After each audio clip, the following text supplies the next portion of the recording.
अर्थात धर्म के अनुकूल जो काम भोग है वह भी मेरा स्वरूप है। धर्मा विरुद्ध कामोस्मि भरतर्षभ। भगवान कहते हैं धर्म के अविरुद्ध अर्थात धर्म के अनुकूल काम भी परमात्मा का यज्ञ का स्वरूप है। इसलिए संपूर्ण सृष्टि यज्ञमय है। हम ये कथा श्रवण करते हैं, ये कथा श्रवण भी यज्ञ है। इसका नाम ज्ञान यज्ञ है। श्रोता के कान रूपी कुंड में वक्ता के मुख रूपी श्रुआ के द्वारा भगवान के कथामृत की आहुति प्रदान की जाती है। इसका नाम ज्ञान यज्ञ है। और भागवत में तो व्यास जी महाराज महात्म्य में कहते हैं कि ज्ञान यज्ञ स्मृतो बुधई, ये भगवान की कथा ज्ञान यज्ञ है। गंगा के तट पर प्रायोपवेशन करके विराजमान महाराज परीक्षित को परमहंस श्री सुखदेव भगवान ये कथा श्रवण करा रहे हैं। साफ करो आवाज भैया, घूम घूम कर रहा। ये कथा गंगा है। जैसे गंगा 3 लोकों को पवित्र कर देती है, उसी प्रकार कथा भगवान की ये कथा गंगा 3 लोगों को पवित्र कर देती है।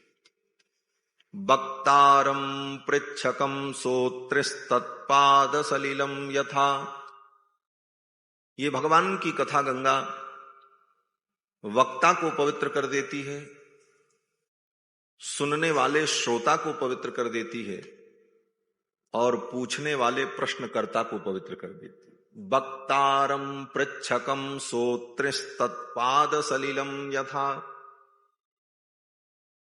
और ये कथा प्रवाह, इस कथा की एक विशेषता है। इस कथा का लेखन व्यास जी ने सरस्वती नदी के तट पर किया। और ये कथा, ये घटना जो वेद व्यास जी वर्णन करते हैं, ये घटना हुई कहां भगवान की लीला? बोले जमुना के तट पर। जमुना के तट पर ये लीला हुई और सरस्वती के तट पर व्यास जी ने इसको लिखा और गंगा के तट पर श्री सुखदेव जी ने राजा परीक्षित को सुनाया। गंगा जमुना सरस्वती तीनों का संगम है, ये त्रिवेणी है। यमुना के तट पर गोविंद की लीलाएं हुई, सरस्वती नदी के तट पर व्यास जी ने इसे लिपिबद्ध किया और गंगा के तट पर परमहंस श्री सुखदेव जी महाराज ने राजा परीक्षित को यह कथा सुनाई। कल के प्रसंग में आप सभी लोगों ने श्रवण किया कि भगवान मथुरा में प्रकट हुए और रातों रात भगवान गोकुल आ गए। नंद बाबा के घर में महान उत्सव हुआ। नंदस्त्वात्मज उत्पन्ने जाता ह्लादो महामनाः आहूय विप्रान् वेदज्ञान स्नातः सुचिरलंकृतः। पुत्र का जन्म हुआ है, ये सुन करके श्री नंद बाबा बड़े आनंदित हुए और श्री नंद बाबा ने विद्वान ब्राह्मणों को बुलाया। आहूय विप्रान, वेद ज्ञान, जो वेद को जानने वाले ऐसे विद्वान ब्राह्मणों को बुला करके स्वस्ति वाचन कराया और अपने बालक का जात कर्म संस्कार किया। ब्राह्मण का धर्म ही वेद पढ़ना है। ब्राह्मण के कुल में अगर जन्म हुआ तो ब्राह्मण का यही कर्तव्य है कि वह वेद का अध्ययन करे और वेदों की रक्षा करे। महर्षि पतंजलि महाभाष्य में कहते हैं,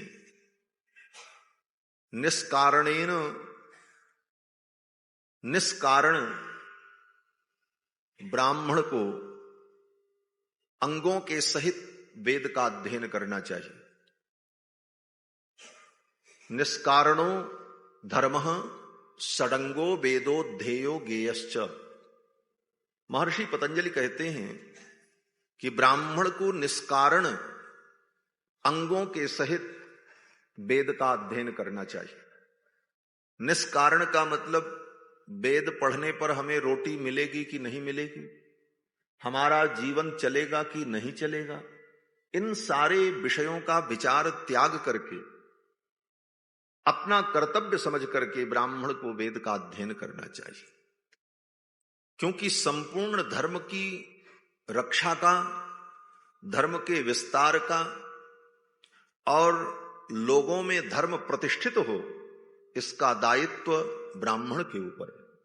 क्योंकि ब्राह्मण सबका मूल है और ब्राह्मण ही जब वेद मार्ग से भ्रष्ट हो जाएगा तो बाकी लोगों को कौन बचा पाएगा। इसलिए ब्राह्मण का परम धर्म है कि वो वेद का अध्ययन करे और यही ब्राह्मण की सबसे बड़ी तपस्या है। वेदाभ्यासो ही विप्रस्य तपः परमिहोच्यते। वेद का अभ्यास करना यही ब्राह्मण का परम तप है। और अगर ब्राह्मण होकर के वेद नहीं पढ़ा, अपने संस्कारों को नहीं जाना, तो ब्राह्मण कुल में जन्म लेकर के वह अपने कर्तव्य से च्युत हो गया।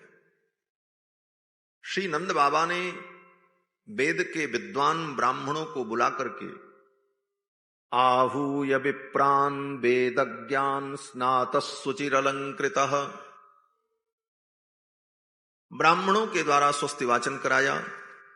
वाचयित्वा स्वस्त्ययनम जात कर्मात्मजस्य वै कारयामास विधिवत पितृदेवार्चनम तथा। बालक का जात कर्म संस्कार किया, पितरों का पूजन किया। शुभ अवसर पर, मांगलिक अवसर पर पितरों का जो पूजन किया जाता है उसे नांदी मुख श्राद्ध कहते हैं।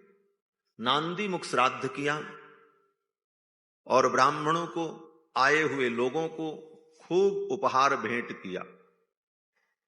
धेनूनाम न्यूते प्रादाद विप्रेभ्य समलंकृते, लाखों गायों का नंद बाबा ने दान किया। तिल के सुंदर 7 पर्वत बनाए और उन तिल के 7 पर्वतों के ऊपर हीरे, पन्ने, पोखराज, बहुमूल्य मणियों को रखकर तिल के 7 पर्वत का ब्राह्मणों को दान किया। और सभी ब्राह्मणों ने, आए हुए लोगों ने नंद बाबा को बधाई दी, आशीर्वाद दिया, मंगल कामना की। दूर दूर की गोपांगनाओं ने जब सुना कि नंद बाबा के घर में बालक प्रकट हुआ है, तो दूर गांव की गोपियां भी नंद बाबा को और यशोदा रानी को बधाई देने के लिए चल पड़ी। उन दूर गांव की गोपियों को कैसे पता चला? बोले उस जमाने में कोई फोन ऑन तो होता नहीं था कि मैसेज डाल दो सबको मिल जाएगा। एक दूसरे के द्वारा ही सूचना मिलती। गोपियां जब जमुना के तट पर स्नान करने आईं, तो जमुना के घाट पर एक दूसरे गांव की गोपियां जब मिली, तो गोकुल की गोपियों ने भी चर्चा की, हमारे यहां हमारे नंद राय के घर में बालक प्रकट हुआ है, बड़ी ही प्रसन्नता का विषय है, आनंद का विषय है। अब ये सुनकर वो गोपियां अपने अपने गांव गईं और सर्वत्र ये चर्चा फैल गई। और फिर सभी गोपियां, अन्य गांव की गोपियां भी सज धज कर मांगलिक द्रव्यों को लेकर बधाई देने के लिए नंद बाबा के भवन की ओर चल पड़े। श्री सुखदेव जी महाराज कहते हैं कि गोप्यस्वमृष्टमणि कुंडल निष्ककंठश्चित्रांबरा पथि शिखाच्युत माल्य वर्षा नंदालयं सबलया ब्रजतिर्विरेजुर्व्यालोल कुंडल पयोधरहार शोभा। गोपियों ने सुंदर श्रृंगार धारण किया, मणि जटित सुंदर कुंडल धारण किया, चित्र विचित्र वस्त्र पहना अजिया सास के जमाने की श्रृंगार सामग्री को निकाला, कानों में कुंडल, गले में हार, कमर में करधनी, पाव जेब, बाजू बंद, छड़े कड़े सब धारण किए और बाल कृष्ण लाल की जय। जय जय श्री राधे श्याम। थोड़ा इसको हारमोनियम के नीचे करो, सब चीज पे ध्यान दिया करो। श्री गोपांगनाओं ने नंद बाबा के द्वार पर जाकर के बधाई दी। कई दिनों तक नंद बाबा के द्वार पर यह उत्सव चलता रहा। इधर कंस ने अपने सिपाही सैनिकों को बुलाया और विचार विमर्श किया। कंस ने कहा, देखो वसुदेव की 8वीं संतान कन्या हुई और वो कन्या भी आकाश में चली गई, और जाते जाते उसने कहा कि तू मुझे क्या मारेगा, तेरा शत्रु तो ब्रज में कहीं प्रकट हो चुका है। तो कन्या की बात को अगर सत्य माने तो मेरे शत्रु का प्रादुर्भाव हो गया है, लेकिन कहां शत्रु पैदा हुआ है, किस घर में है, ये पता नहीं, और शत्रु को कभी छोटा नहीं समझना चाहिए। कंस के अनुचरों ने अघासुर, बकासुर, धेनुकासुर, जितने असुर थे उन असुरों ने कहा, महाराज अगर पता चल जाए कि आपका शत्रु कौन है तो हम सब मिलकर के उसे मार दें, लेकिन पता ही नहीं है वो किसके घर में पैदा हुआ है, कहां पैदा हुआ। उसी सभा में पूतना नाम की राक्षसी थी। पूतना ने कहा, महाराज पता लगाने की जरूरत नहीं है, पता लगाने में तो बहुत देर हो जाएगी। क्यों? बोले पता लगाएंगे और कहीं शत्रु को पता लग गया कि हमारा पता लगाया जा रहा है, तब तो लापता हो जाएगा, इसलिए पता लगाने में देर हो जाएगी। बोले तो क्या करें? पूतना ने कहा, महाराज आपका शत्रु अगर कहीं पैदा हुआ होगा तो ज्यादा से ज्यादा 1 महीने का होगा। कन्या के कथनानुसार तो 1 महीने के अंदर जितने बच्चे पैदा हुए पूरे ब्रजमंडल में, एक तरफ से सारे बच्चों को मार दिया जाए, उसी में आपका शत्रु भी मर जाएगा। पता लगाने की क्या आवश्यकता है? कंस ने कहा, पूतना तू ठीक कहती है, लेकिन इतने बच्चों की हम हत्या करेंगे तो प्रजा हमारा विरोध करेगी। पूतना ने कहा, महाराज प्रजा को पता ही नहीं चलेगा कि ये काम आपने करवाया। कंस ने कहा, कैसे? पूतना ने कहा, यह कार्य आप मेरे ऊपर छोड़ दो, मुझे अनेक प्रकार की माया का ज्ञान है। अपने स्तन में कालकूट विष लगा करके मैं जाऊंगी, वेश बदलकर माया के द्वारा सुंदर स्त्री का रूप धारण करके एक एक घर में जाकर के एक एक बच्चों को मैं अपना दूध पिलाऊंगी। दूध के साथ विष पी पी करके बच्चे मर जाएंगे, आपके ऊपर किसी को संदेह नहीं होगा और आपका काम भी हो जाएगा। कंस ने कहा, पूतना तू तो बड़ी बुद्धिमान है, कब से इस कार्य को तू प्रारंभ करेगी? पूतना ने कहा, महाराज कल प्रातः काल से ही मैं इस कार्य में लग जाती हूं। और इधर श्री नंद बाबा ने अपने गोप ग्वाल वालों को बुलाया और कहा, देखो भैया हम लोग राजा कंस के अधीन हैं, प्रतिवर्ष राजा कंस को कर देते हैं और इस वर्ष का कर अभी दिया नहीं गया है, और समय से कर का भुगतान अगर नहीं हुआ तो कंस के सिपाही सैनिक कर वसूल करने के लिए यहां आएंगे, और कंस के सिपाही सैनिक अगर कर वसूल करने के लिए यहां आए और उन्हें यह पता चल गया कि वसुदेव जी की बड़ी पत्नी रोहिणी मेरे घर में रहती है, उनका एक बालक भी है, तो कंस कोई भी अनिष्ट कर सकता है, और कंस कोई अनिष्ट करेगा तो मेरे भी बालक का अनिष्ट होगा। इसलिए कंस के सिपाही सैनिक यहां आवें, इससे पहले ही मथुरा जाकर के कंस को कर दे देना चाहिए। गोप ग्वाल बालों ने कहा हमारे लिए क्या आज्ञा है? तो नंद बाबा ने कहा तुम लोग सावधानी पूर्वक गोकुल की रक्षा करो और मैं मथुरा जा रहा हूं कंस को कर देने के लिए। नंद बाबा ने गोप ग्वाल बालों को गोकुल की रक्षा में नियुक्त किया और कंस का कर देने के लिए नंद बाबा मथुरा के लिए चल पड़े। श्री सुखदेव जी कहते हैं राजन, गोपान गोकुल रक्षायाम निरूप्य मथुराम गतः नंदः कंसस्य वार्षिक्यम कर्म दातुम कुरुद्वः। कंस का वार्षिक कर देने के लिए नंद बाबा मथुरा के लिए चल पड़े और मथुरा में आकर के नंद बाबा ने कंस को कर दिया। तब तक ये समाचार वसुदेव जी को प्राप्त हो गया कि नंद बाबा मथुरा आए हैं, मेरे दो दो बालक इनके घर में हैं और ये मथुरा आए हुए हैं। अगर हमारी नंद बाबा से भेंट हो जाती तो बच्चों का समाचार मिल जाता। तो श्री वसुदेव जी महाराज नंद बाबा से मिलते हैं। श्री नंद बाबा और वसुदेव की जब भेंट हुई तो नंद बाबा ने वसुदेव जी को सांत्वना देते हुए समझाते हुए कहा, वसुदेव जी आपके बहुत से पुत्रों को कंस ने मार दिया, हमने सुना, लेकिन हमें अवसर नहीं मिला कि मैं आ सकूं और आकर के आपको सांत्वना दूं। लेकिन हे वसुदेव जी, ये सब विधि का विधान है, प्रारब्ध का फल है। इसलिए जो व्यक्ति अपने प्रारब्ध को कारण मान लेता है उसे मोह नहीं होता।